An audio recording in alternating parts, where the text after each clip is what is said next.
Thanks for tuning back into the channel. We're back with another Final Fantasy Commander. Today with Rhul. What this deck wants to focus on is blinking your creatures and taking extra beginning of your end step in order to make sure those effects that say at the beginning of your end step do XYZ happen more than once.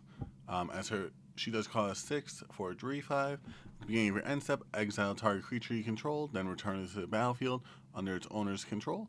But since we take 2 end steps, we get to do that twice. And then also since we're taking 2 end steps, we may as well do things that happen during the end step in order to do that twice. Some of our most powerful cards in this one are cards like Seansborn or Jin Gutaxias, in order to make sure we get extra draw power, extra mana, all the fun stuff. But like I said, there's a lot of blink creatures in here in order to have those abilities happen. A couple Planeswalkers, a couple extra turns, since, if we're taking extra end steps, we may as well take extra end steps. But that's the general overview of the deck. Let's get into it card by card. As always, make sure you like, comment, subscribe so you can stay tuned for future deck profiles and comment what you do to improve this deck yourself. Our first card is Tramiel, the Inner Sun. Spells you control can't be countered. At the beginning of your end step, discover 5. So, since we get 2 beginnings of our end step, we get to discover 5 twice, which is basically Cascade for 5 in order to get a mana value 5 or less, which is the majority of cards in our deck. And also, it's nice to not be able to have our spells be countered. Conjurer's Closet, at the beginning of your end step, blink a creature. Once again, we get to do that twice, and we love blinking in this deck, so may as well do that. Midnight Clock, in order to get some additional mana. Just since our commander does cost 6 mana, we are going to need quite a bit, and we are in mono blue, so our options are a little bit limited. Mind Stone for the extra mana. Panharmonicon, since we're going to be blinking creatures, we're going to want some good enter the battlefield abilities, so we may as well double those up as well, since we could then, double our end step, double the blink, double that. It's basically quadrupling at that point. Possessed Portal, this is one I'd probably take out. It is 8 mana, but if a player would draw a card, that player skips that draw instead, aka stopping anyone from drawing those cards, and at the end of each turn, each player sacrifices a permanent unless he or she discards a card from his or her hand. So, that might be a downside for us, just because we take 2 end steps, so I was kind of just putting in cards that said at the beginning of the end step at one point, so this is one I definitely remove. I just forgot to do it before I started recording. Sapphire Medallion to reduce casting costs. Sky Diamond, like I said, our options for mana are a little bit limited. Splitfoot Boots, in order to attack with our creatures right away, since when they're blinked, that counts as entering the battlefield anew, so they are a new creature, so they do have that summoning sickness once again, and also just some good protection for our commander, because one summoning's at 8 mana, it costs quite a bit to cast. 6 is also quite a bit to cast.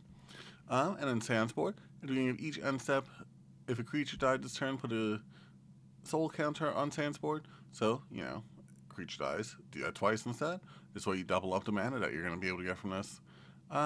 You only use to cast instant sorcerers, demon spirits, so that's a little bit of a downside, aka in this deck it's just going to be instant sorcerers, because I don't think there are really any demons or spirits. There may be a couple, but not a lot. We have onto the creatures, we have Aether Chandler. Get that little bit of draw power, get that little bit of removal of our opponent's creatures by putting them back in the hand. It's just temporary removal, but we could also get birds if we really need something. Agent of Treachery. Enters the battlefield, gain control target permanent. Beginning of end step, if you control 3 or more permanents you don't own, draw 3 cards. So, blink him, get control of 2 more creatures, get control of 3 creatures if you have Panharmonicon when you blinked him. And then, you have those 3 creatures, you get to 2 end steps, so you get to draw 6. So hopefully you'll have a card in your hand that says no maximum hand size, which I realized I forgot to put that mana spell in here that does that. Whoops. Archmage Eternatus, whenever you cast or copy an instant or sorcery spell, draw a card. We're going to need plenty of cards in our hand, so let's do it. Archaeomancer enters the battlefield, returns instant or sorcery. We're going to be blinking it, we're going to be doubling that up, getting all our instants or sorceries back, which we have quite a few. Baron Tolarian Archmage, whenever he enters the battlefield, return up to 1 other target creature or planeswalker to its owner's hand, aka do that twice, we have Panharmonicon, or twice if we just blink it. At the beginning of your end step, once again, we could do that twice. Beginning of your end step, if a permanent was put into your hand from the battlefield this turn, draw a card. So, we can always blink our own stuff as well. We don't necessarily have to, to bounce stuff just our opponent's control. We bounce our own stuff, get that draw power, get 2 draws off that. Body of Knowledge, another good draw spell. No maximum hand size is always nice, and extra just draw power on this one. Displace your whenever you cast a non-creature spell, blink a creature. So, we want to blink our creatures. We may as well have this help blink our creatures for us. We could also blink Planeswalkers this way in case they are getting low on the, what's it called, loyalty. You could get them back up there a little bit. Daraport Mage, since you're going to be blinking our creatures, we get draw power off that. So, may as well do that, and then, be able to cast our creatures again to get their enter the battlefield abilities once more. Enter the battlefield, take the initiative. It's just nice to have the initiative. Get that, land from your deck to your hand. When you take the initiative the first time, you get to do the rest of the steps in the dungeon. Always helpful. At the beginning of end step, if you have the initiative, which you're not going to have most times, just at the beginning of most end steps, but you don't really need to worry about other people attacking you, but you just need to worry about getting it on your turn. This way you get those 2/1/1 Fairy Dragons when you have your Schult on the board, because you get to do it twice. Geology Enthusiast. Yeah, that's what that says. At the beginning of your end step, create a tap power token. Make it easier to cast our artifacts. We don't have that many. But we do get 2, so that does help out quite a bit. And then draw a card, put a +1/+1 counter on it when we need to. Where were we? Rhul, Master Wizard. At the beginning of your end step, once again, do that twice. Cast a non-creature spell. Sorry, if you cast a non-creature spell, reveal the top 5 cards of your library. Your opponent picks which pile you put in your hand, which pile you put into your graveyard, based upon the piles they make, essentially. Well, you get to pick which pile goes where, but they get to make the piles. But you get to do it twice, so, always helpful there. Getting the extra draw power. Email in Mystic Trickster. At the beginning of your end step, if you have the initiative, draw a card. Draw another card if you've completed a dungeon. So we have a couple cards that do the initiative, so we're going to complete the dungeon at some point.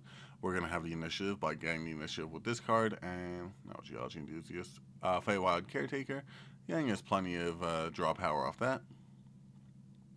We have Cadus, Sea Tyrant, Segovia. This is the one we really care about in this deck, not so much the other one. At the beginning of your end step, untap up to 4 target creatures. Okay, we attack in. We don't have to worry about, them going away. Jin Gataxia's Core Augur, once again, one of the best cards in this deck. It is a game changer, so of course it's a really good card. But at the beginning of your end step, draw 7, draw 14 essentially. I don't see a downside to that other than having to discard majority of the cards that you draw because you're going over the maximum hand size. But that's only if it gets removed because you don't have a maximum hand size. Sorry, wait. No, you do still have a maximum hand size. That's each opponent's maximum hand size is reduced by 7. Laboratory Maniac. We're going to need some way to win this game. We can't just keep drawing cards and not have a way to win the game. So, Laboratory Maniac, there we go. There's our win con. Master of Waves. Elemental creatures you control get +1/+1. We don't really have that many. But whenever he enters the battlefield, create a 1/0 blue elemental creature token. Creature token equal to enters the battlefield, create a number. Okay, there we go. So, we're going to have plenty of Devotion to Blue. We're doing Mono Blue. We're going to be able to get him to enter plenty of times. Use your Schult's ability, blink him, do the thing. Muldrifter enters, draw 2 cards. Blink it, draw 2 cards. Naga Fleshcrafter. Whenever this creature enters as a copy of a creature you control. So, we could always blink it in order to have it enter as a different copy. We can make other things into copies of other things. Things that get the beginning of end step ability that we need. Peregrine Drake. Get some mana fixing once we get to blink this. Get 5 free mana for whatever our blink spell costs. Where were we? Psychosis Crawler. Like I said, we're drawing plenty of cards. We're going to need something to deal with drawing those cards. Have each of our opponents lose life every time we draw it. And have a super powerful creature based on the amount of cards in our hand. But if we have Psychosis Crawler and Jin Gataxias on the double end phase, we get, 14 damage onto each of our opponents. That's nice to see. Scourge of Fleets enters, return each creature your opponents control with toughness extra less in their hands. We're going to have plenty of islands. By the time we get this out, we'll probably have, at least 5. So, that's 5 creatures we're bouncing back to our opponent's hands, and we get to blink it, so, even if they get something good on board, we blink it. Seagate Oracle enters, look at the top 2 cards of your library, one into your hand, other into the bottom of the library. there's the other card that just came out in Tarkir Dragonstorm that also does something similar, except it puts one into the graveyard, so that one's also good. Solemn Simulacrum. We're in mono blue. We need some mana fixing. We may as well blink in or to get double mana on that. Spark Double. Get that copy of your favorite creature on board. May as well do it twice. Spiny Starfish. This one was a little interesting just because of the end step ability.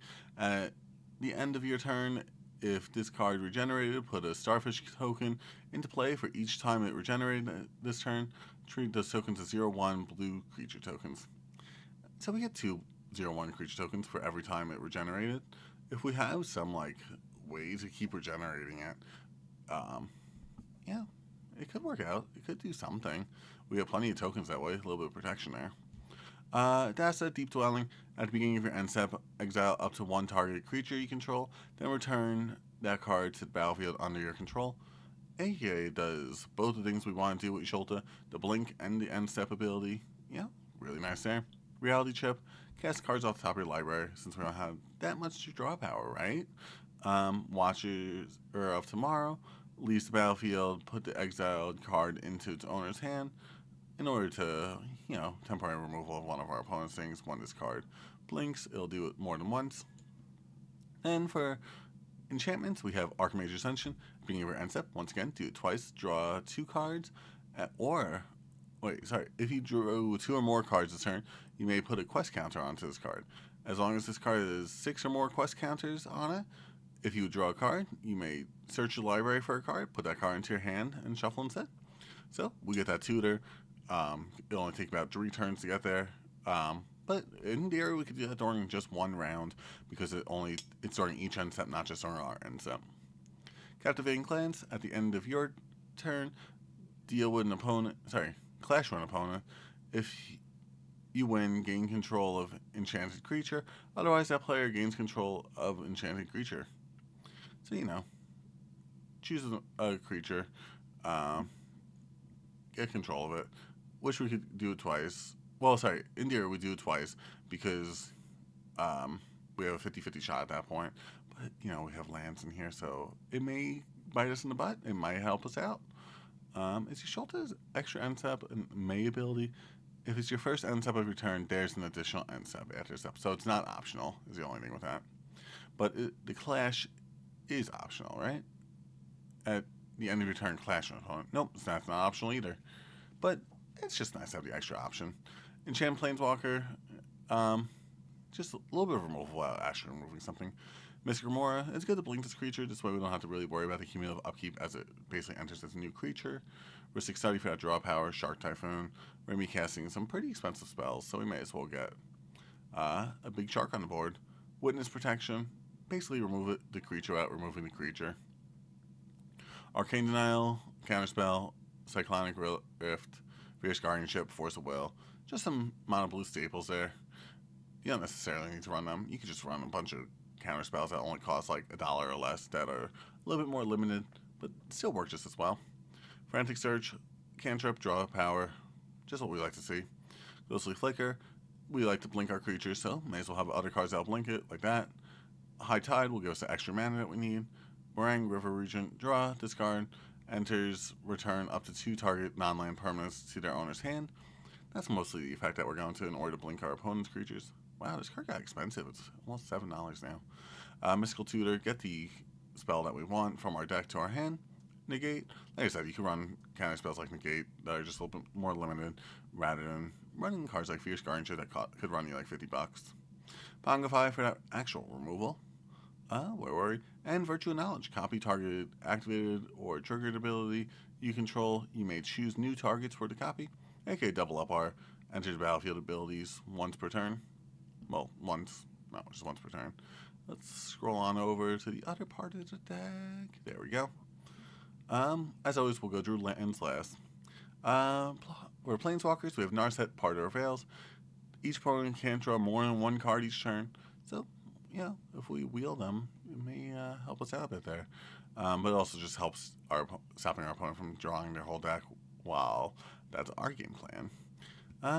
Look at the top 4 cards of your library. Reveal a non-creature, non-land card from it and put it into your hand. aka just a little bit of draw power, but it's mostly the first ability that we want. It's Narset. Preordain, draw a card, Serum Visions, draw a card, scry 2, step Drew, return target creatures to our owner's hands, or we get wizards that we want to have our deck. We don't really have that many, but what we do have is nice. And then Time Warp for that extra turn to take another extra end step. This deck I did make before the EDH rack for her was up, so like I said, make sure you leave your comments on how you'd run this deck down there in the comment section. But yeah, thanks so much for tuning into the channel. I'll look forward to seeing you in the next one.